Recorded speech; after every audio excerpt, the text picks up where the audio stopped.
Welcome to Explain It So People Get It.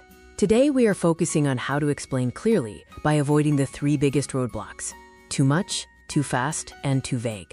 Let's start with a feeling we've all had: the confusion hook. Have you ever explained something and the other person just stared at you? You thought your idea made sense. You said the words, but their face said, "I have no idea what you mean." That feeling can be awkward, but confusion does not mean your idea is bad. Sometimes your explanation just needs a clearer path. Today, we will look at exactly why people get confused. The core problem often starts inside your own head. It's tricky because your brain knows too much.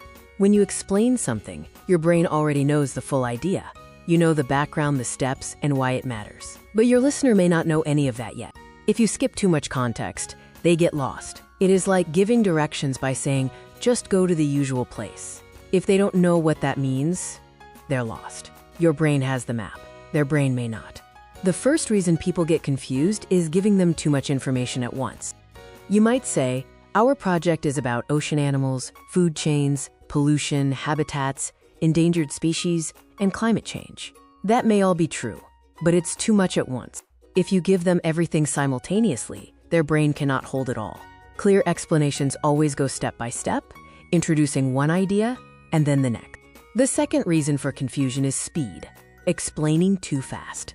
Sometimes, because you understand the idea, you explain it very fast. Fast explaining can sound like, first this happens, then that happens, then the whole thing changes. But your listener is hearing it for the very first time. They need a second to think. If you rush, they miss the important part. Slow it down, add a pause, and let the idea land.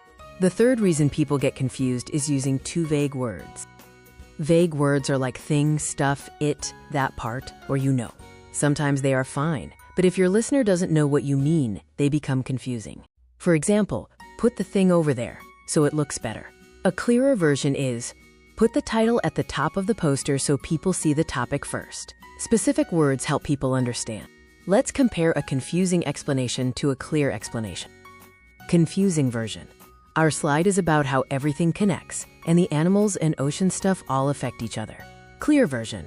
Our slide explains one idea: plastic pollution hurts sea turtles. First, turtles mistake plastic for food. Then they can get sick. That is why reducing plastic matters. The clear version works better because it is step-by-step and specific.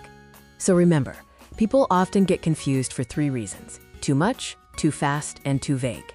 To explain better, do the opposite. Start with one idea. Slow down. Use specific words. You don't need to explain everything at once. You just need to give your listener a path they can follow.